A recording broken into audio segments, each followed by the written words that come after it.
News today और मैं हूं आपके साथ मानवी ठाकुर। शुरुआत करते हैं आज की खास खबरों से।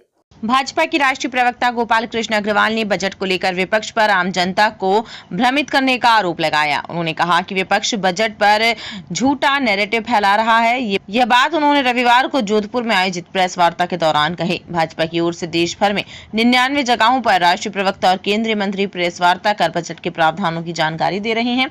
इसी कड़ी में भाजपा के राष्ट्रीय प्रवक्ता गोपाल कृष्ण अग्रवाल जोधपुर पहुंचे और विपक्ष पर बजट को लेकर गलत नैरेटिव फैलाने का आरोप लगाया। उन्होंने कहा कि बजट को लेकर जिस तरह से विपक्ष अलग अलग बातें बोलकर जनता को भ्रमित करने का प्रयास कर रहा है, उस नैरेटिव को दूर करने के लिए भारतीय जनता पार्टी आम जनता के समक्ष बजट के प्रावधान को रख रही है। केंद्र सरकार की ओर से बजट प्रस्तुत किया गया है। वह देश को आर्थिक रूप से मजबूती देगा।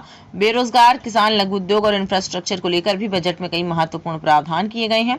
उन्होंने कहा कि बजट में जिन राज्यों का नाम नहीं लिया गया है, इसका मतलब ये नहीं कि उन राज्यों को कुछ मिलेगा नहीं। उन्होंने बताया कि बजट में रोजगार को लेकर जो योजना बनी है, उससे देश के सभी राज्यों के बेरोजगार युवाओं को फायदा मिलेगा। ये प्रावधान केवल एक राज्य में नहीं, MSME के लिए बजट में जो प्रावधान है वह हर राज्य के उद्यमियों के लिए उपयोगी साबित होगा।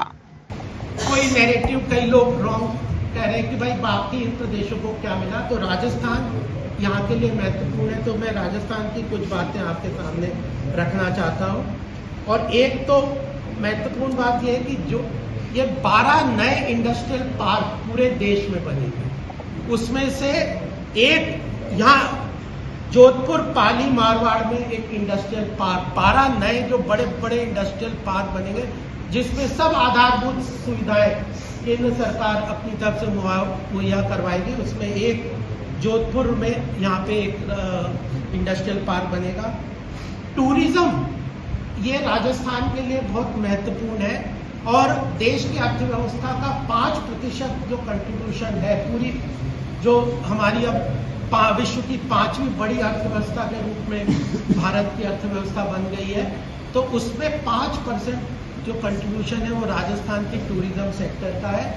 प्रधानमंत्री जी ने अपने इस भाषण ये जो बजट भाषण के पहले दिन बताया था कि कल्चर और टूरिज्म इन क्षेत्र को मिला के इसमें बहुत पोटेंशियल है भारत की अर्थव्यवस्था को और क्षेत्र के विकास को बढ़ाने के लिए।